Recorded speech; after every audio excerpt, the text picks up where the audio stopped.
অজু টজু করে আমার রুমে আসছি, আইসা জানলা দিয়ে একটু ফুসিতে দেখি বিমান স্পিড আসতেছে। আইসা এই স্কুলের সাথে বড় বিল্ডিংটা, ও বিল্ডিংয়ের সাথে পাখা একটু বাড়ি খাইছে, বাড়ি খায় সাত উল্টা পড়ে গেছে। উল্টা পড়ে যায় স্কুলের যে দোতলা স্কুল, ওটা হচ্ছে ছোটো শিশুদের। ওই গেট ওরা বাড়াইবার হচ্ছে, ওই গেটে যা পড়ছে। ওখানে কয়েকটা নারকেল গাছ ছিল, নারকেল গাছ সহ একবারে ঠাস করে উপরে গেছে। তারপর থেকে এই যে লাশ বাহির করার করছে, আর আমাদের এখানে সেনাবাহিনী ক্যাম্প ছিল, ওরা দ্রুতভাবে চলে গেছে।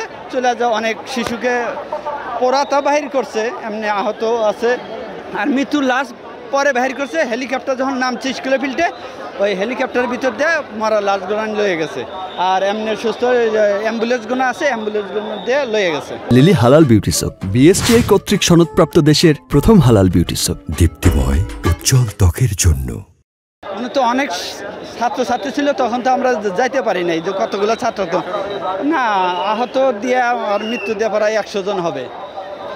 হ্যাঁ হ্যাঁ, এরকম। এটা একটা 10 বা 15-এর ভিতরে এরকম এই কাহিনীটা হয়েছে।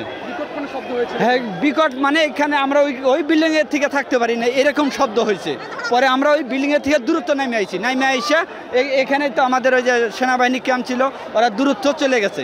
ওরা যায় অনেক লাশ উদ্ধার করছে এবং তাজা উদ্ধার করছে, উদ্ধার করে পাঠা দিচ্ছে।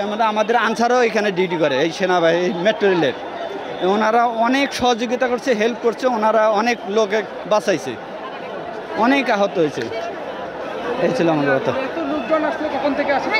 এই লোকটা আসা শুরু করছে 2:30টার দিকে। লোক মোটামুটি এখানে আসা শুরু করছে, 1:30টার দিকে পুরা দমে আসা শুরু করছে।